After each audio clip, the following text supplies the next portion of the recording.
চট্টগ্রাম মহানগরীতে দৃষ্টান্ত হয়ে উঠছে বিদ্যানন্দ ও সিটি কর্পোরেশনের বিনামূল্যে ইফতার আয়োজন।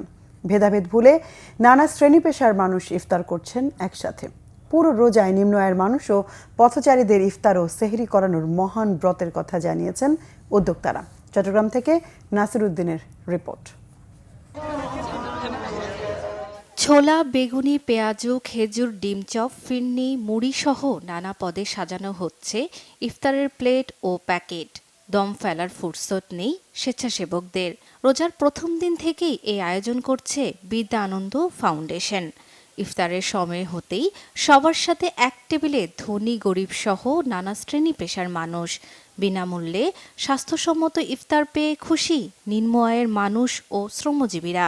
খেজুর আছে, চনা আছে, মুড়ি আছে, মেদান আছে, সব আছে। আমরা রোজা থেকে ইফতার করি, আমাকে শান্তি। এক ধরনের একটা রিজিক, এই রিজিকটাও কে দিতে পারতেছে, দিতেছে, এটাও অনেক আলহামদুলিল্লাহ। সন্ধ্যায় ইফতারও করাইছে, আবার সকালে আবার স্যারিও খাওয়াইছে রাতে ভোর রাতে। পথঘাটে যারা থাকেন তাদের সম্ভব হয় না, তো এই ধরনের উদ্যোগ নিঃসন্দেহে একটা মানুষের প্রতি উপকার। সব লোকে ইফতার করতেছে, এখানে কোনো বাদ বিচার নাই, সবাই আসতেছে, খাচ্ছে, কোনো ইয়ে নেই, সুন্দর। অনেক সময় আমরা তারা হুয়ার জন্য ভিতরে যাইতে পারি না বা ইফতার করা সম্ভব হয় না টাইম মতো, তো এই ধরনের আয়োজন করাটা ভালো আর কি। পথের মধ্যে এই ধরনের ইফতারি করলে তো এটার মতো সোয়াব, এটার মতো ভালো আর কিছু হয় না। সব মানুষের জন্য ইফতার নিশ্চিতের এই প্রচেষ্টা শেষ রোজা পর্যন্ত অব্যাহত থাকবে বলে জানিয়েছে বিদ্যানন্দ ফাউন্ডেশন।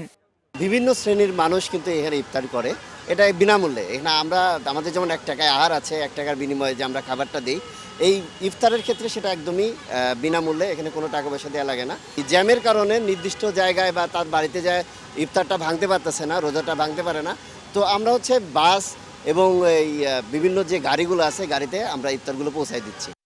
আয়োজন স্থলের আশেপাশে পথচারীদের মাঝেও বিতরণ করা হয় ইফতার। বিদ্যানন্দের সাথে এসব কাজ করছে চট্টগ্রাম সিটি কর্পোরেশন। প্রতিদিন 500 মানুষকে ইফতার করানোর পাশাপাশি সেহরিতেও থাকে অন্তত 100 মানুষের আয়োজন। Bangla vision news desk.